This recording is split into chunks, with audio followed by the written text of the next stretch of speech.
Dear friends, this is episode number 106 of CPC. We are dealing with section 11.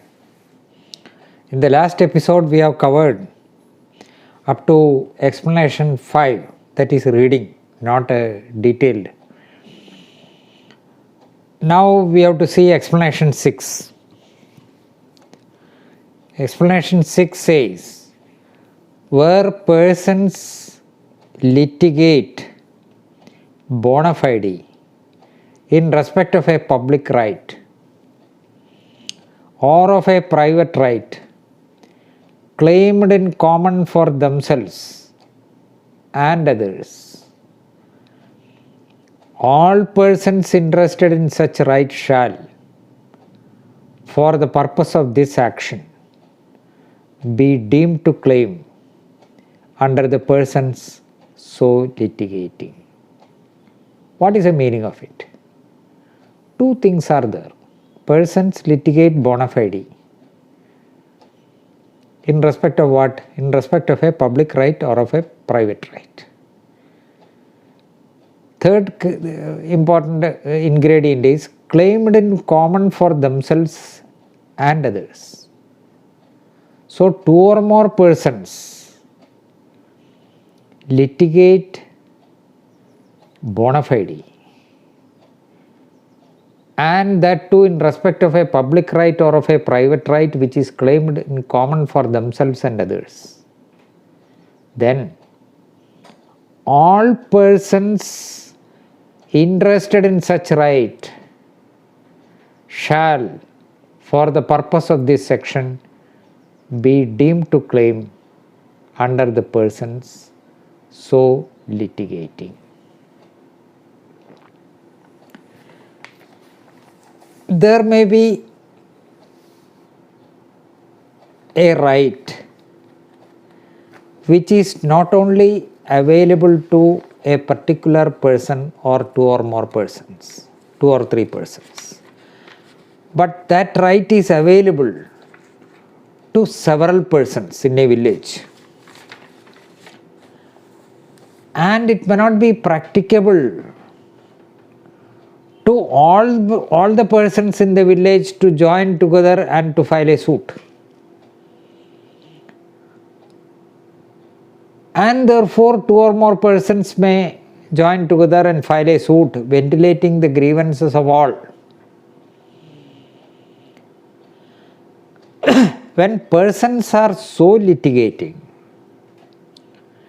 the persons who are not eo nomine on the face of it parties to the suit would also be bound by the decision rendered in the case.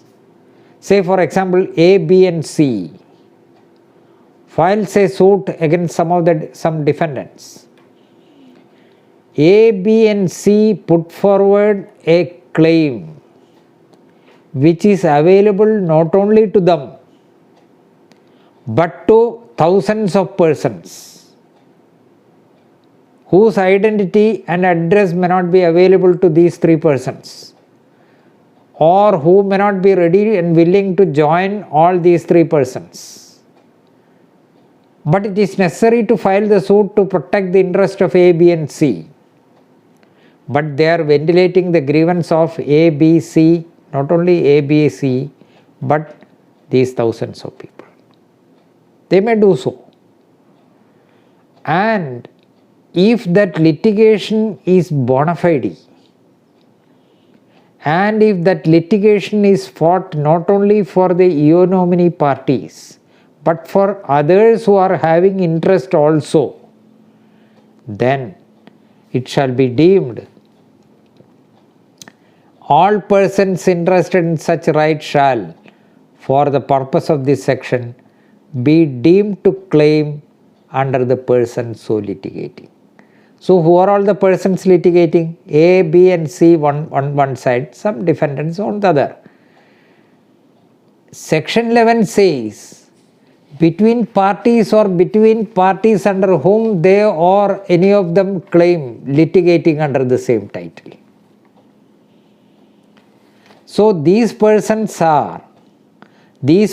who are not made parties shall, for the purpose of section 11, be deemed to claim under the persons so litigating, between the same parties or between parties under whom they or any of them claim, litigating under the same title. So A, B, C shall be deemed to are filing the suit. The rest of the persons who are claiming the same right shall be deemed to be litigating under A, B and C. Then a decision rendered there, provided it is a bona fide litigation, will be binding not only on A, B and C but on others as well. This applies to defendants also. X filed a suit against A, B, C.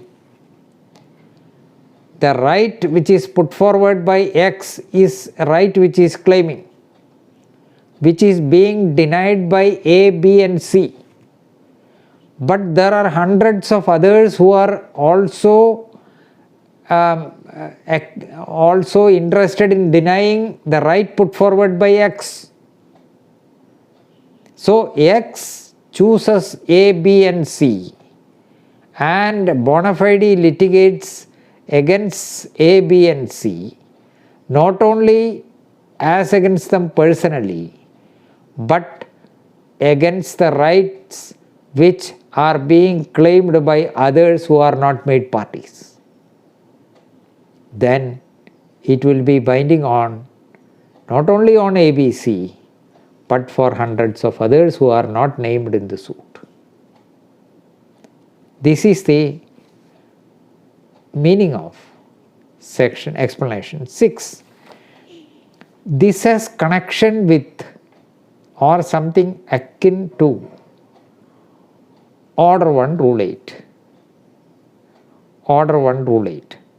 Order 1 Rule 8 is called representative suit. One person may sue or defend on behalf of all in same interest. There is a procedure for it. This is not, explanation 6 is not only covers representative suits, but other suits as well. But representative suit is also, I believe, is a species of order explanation 6. Explanation 6 covers several other things. But Order 1 Rule 8 is also relevant here. Why? Because Order 1 Rule 8 says that one person may sue or defend on behalf of all in same interest. Where there are numerous persons having same interest in one suit, then A and B, two clauses. One or more of such persons may, with the permission of the court, sue or be sued, or may defend such suit on behalf of or for the benefit of all persons so interested. So the persons, numerous persons who are not named in the suit, who are not made parties to the suit, may be either the plaintiffs or defendants. Either way, the court may direct that one or more of such person may sue or be sued, or may defend such suit on behalf of or for the benefit of all persons so interested. So court's permission is required. Then what happens? There is a procedure provided in Order 1 Rule 8(2). Where permission is granted, give notice to public notice in whatever manner the court thinks fit, either by newspaper publication or any other publication. Then 3, subrule 3 says, Order 1 Rule 8, subrule 3 says, any person on whose behalf or for whose benefit a suit is instituted or defended may apply to the court to be made a party. Suppose X files a suit against A, B and C, plus, and they are representing, A, B and C are stated to be representing several others. Then the court grants permission. Any one of those hundreds of persons may come and join the suit. there is no harm. Then 4 is something else. A decree passed, 6, subsection, sub-rule 6. A decree passed in a suit under this rule shall be binding on all persons on whose behalf or for whose benefit the suit is instituted or defended, as the case may be. This is the principle. So even if a suit is with the permission of the court instituted by X against A, B and C representing not only A, B and C but hundreds of others who are not made parties, all the procedural formalities under Order 1 Rule 8 are complied with, then the decree passed in X's suit will be binding not only on A, B, C but others as well. Likewise, A, B and C as plaintiffs file a suit representing not only their own interest but the interest of several other persons who are having the same right or similar rights, and that litigation is fought bona fide and with the procedural formalities having complied with under Order 1 Rule 8. The decision thereon will be binding not only on A, B and C but others as well. It is to their benefit also. So that this is Order 1 Rule 8.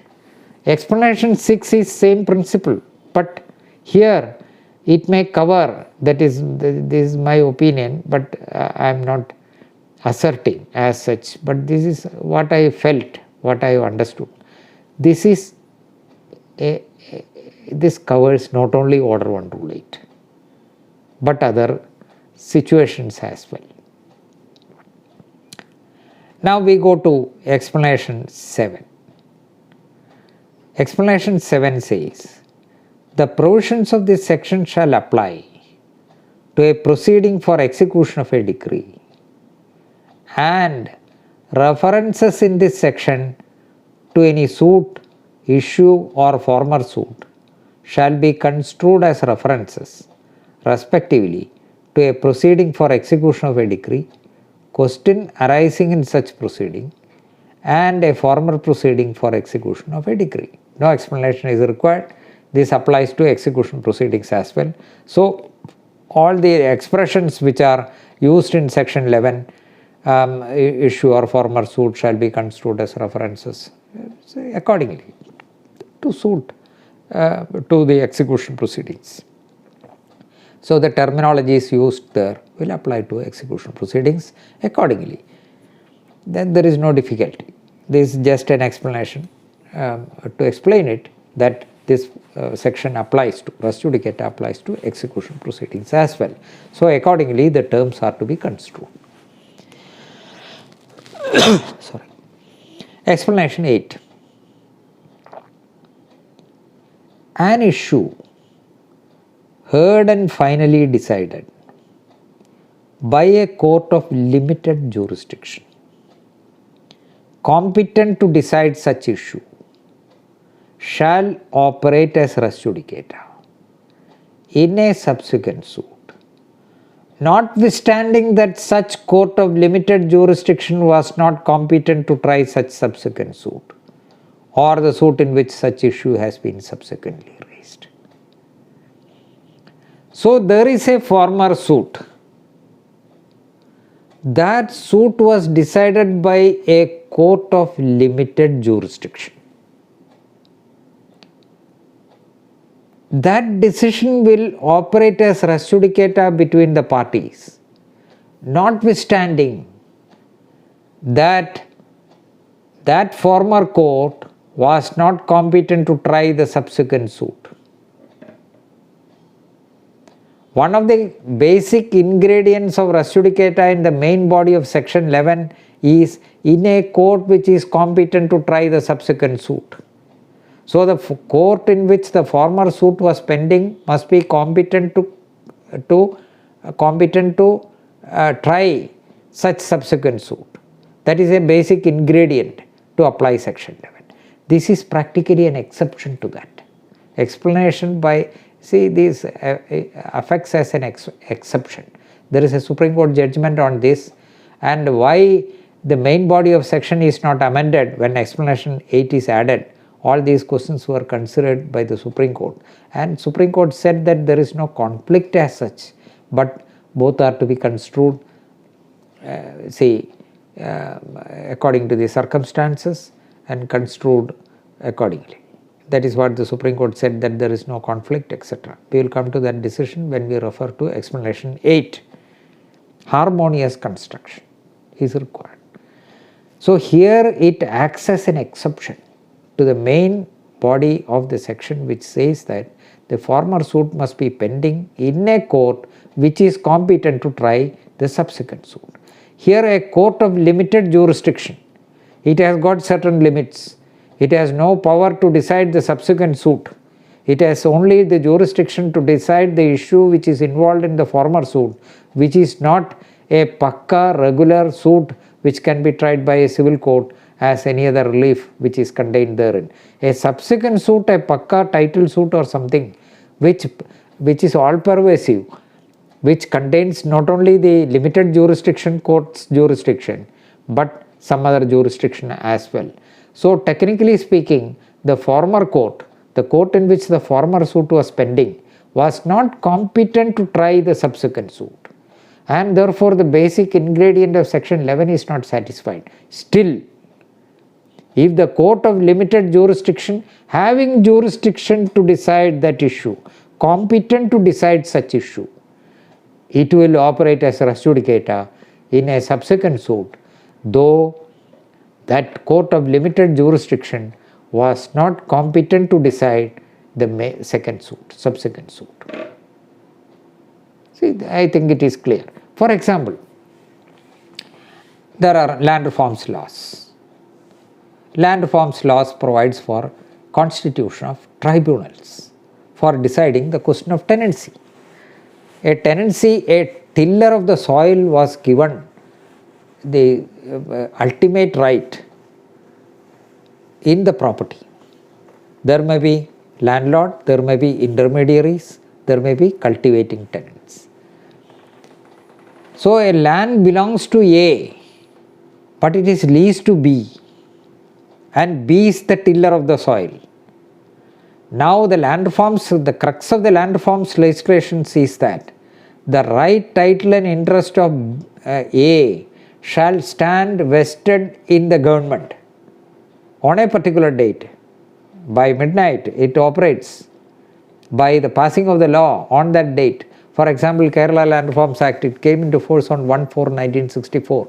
This vesting provision took place on 1/1/1970. So there is a vesting. The rights of the landlord and intermediaries vested in the government. Then who is the owner? The landlord and intermediary may be having limited rights. Their rights came transferred to and vested in the government. So then who are all the persons having rights? The tenant, who is the tiller of the soil, who is having possessory rights, and the government having superior rights.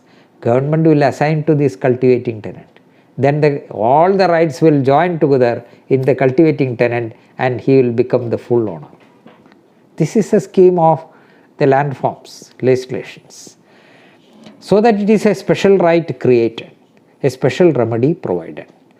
And the tribunals are having only limited jurisdiction. What is that limited jurisdiction? To decide whether the property belonging to A is in the possession of B as a tenant on or before a particular date, and whether he is a cultivating tenant, satisfying the definition of cultivating tenant under the Act. Particular Act, different words may be used in different statutes, but whether he is entitled to fixity of tenure. And the land tribunal will decide that issue. And when that issue is decided, then the cultivating tenant becomes the full owner. He gets purchase certificate and he has to pay the necessary charges, etc., etc. Different statutes may provide differently. But the crux of the matter is this, that tribunal is having only limited jurisdiction to decide that issue.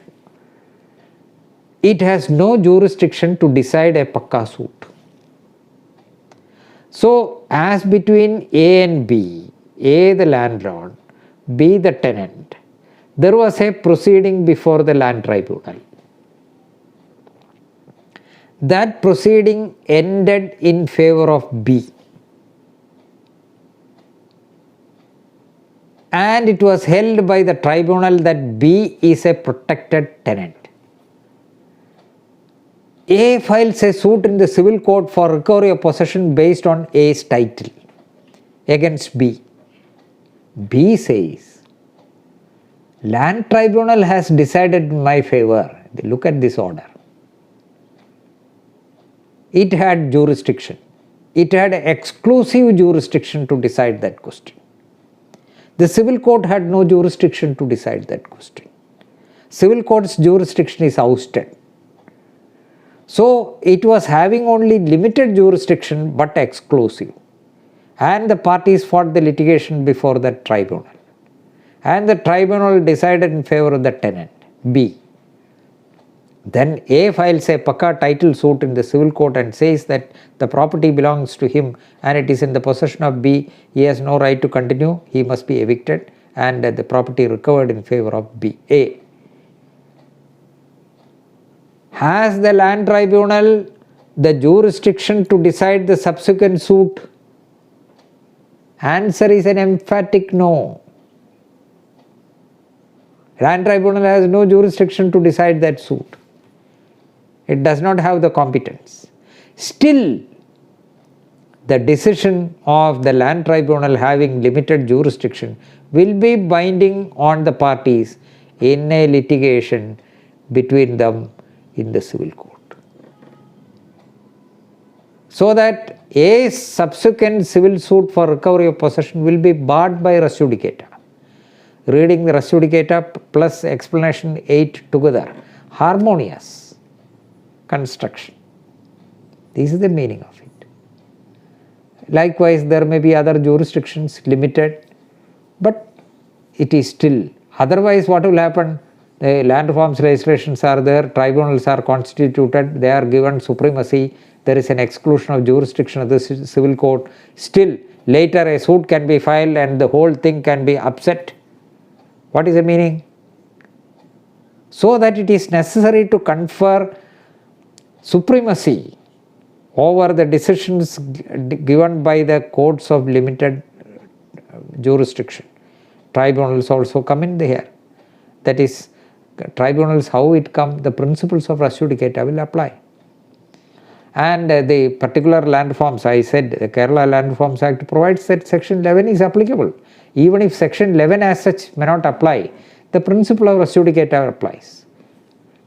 Kerala High Court in 1978 KLT 315 full bench held that if a decision is rendered on the question of tenancy by the land tribunal, it will be binding on the parties in a subsequent civil suit.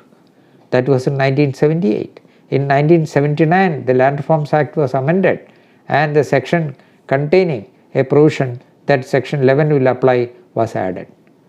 And I cited a decision while dealing with section 9. I cited a judgment of the Supreme Court which says that about the jurisdiction, the decision of the land tribunal, and it will have finality, etc. We will see the various decisions under different headings from the next episode onwards. So thank you very much.